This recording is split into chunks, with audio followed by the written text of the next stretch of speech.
Very good afternoon to one and all. This is Dr. Elisa, a first-year resident, going to give a talk on the Freepaper on the topic Dry Eyes in Pediatric Juvenile Idiopathic Arthritis, a study.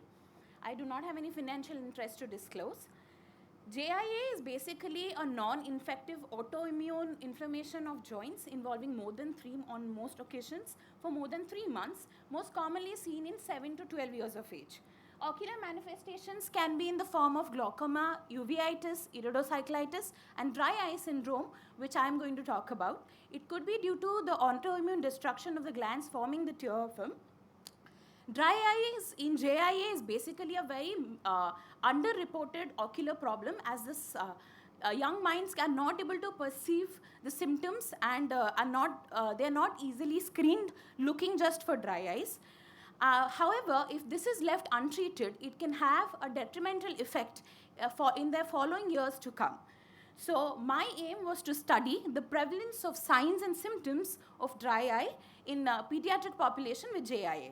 It was a tertiary healthcare-based observational cross-sectional study over 3 months from March to May of this year.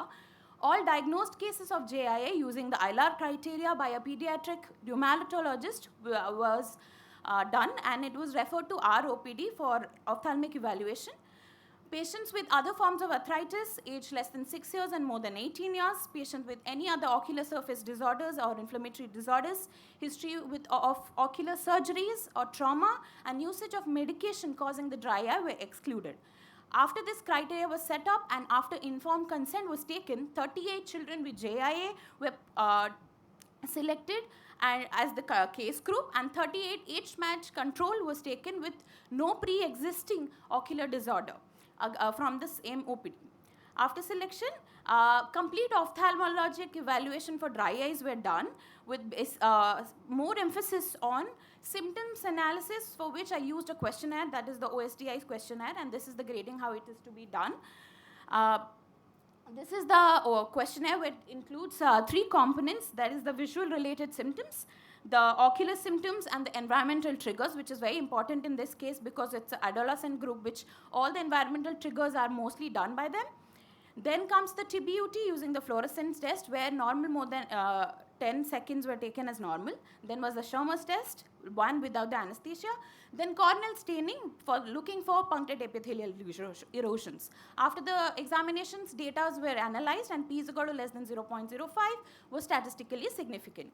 Coming to the results, as you can see, in age, both the groups, cases and control, both age and gender are matched, and in both cases, female preponderance is there.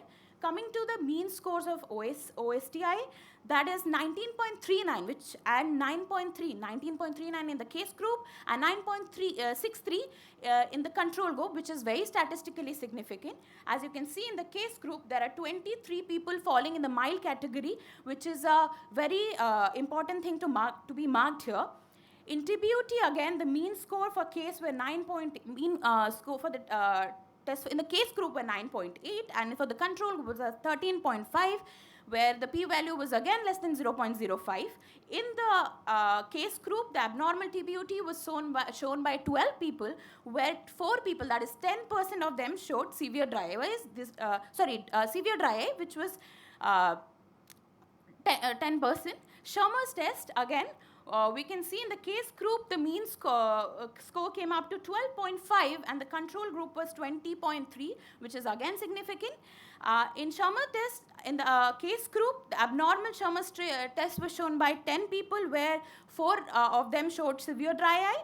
This is the table showing 31% in the case group showed positive TBUT and 26% showed positive Schirmer. So this is the prevalence of the signs that was seen. When it was about the corneal staining, 6% out of 38 people was seen positive for Ps. So in my case, oligoarthritis was the most common type of JIA found, and this is the most common type where ocular complications are also most common. The increase in mean score of OSTI shows more in the JIA group than the controls, where 60% of them fall in the mild category, so the subjective symptoms are more common. And 31% of them showed abnormal TBUT, 26 showed abnormal Schirmer's. 15% showed corneal lesions. They had more, like I said, they had more symptoms than the signs present. In the studies, you can see there are 20% and 26% compared to my group.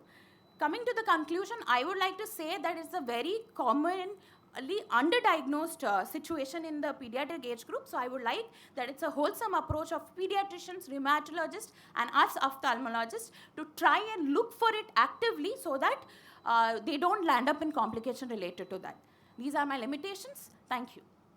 Thank you.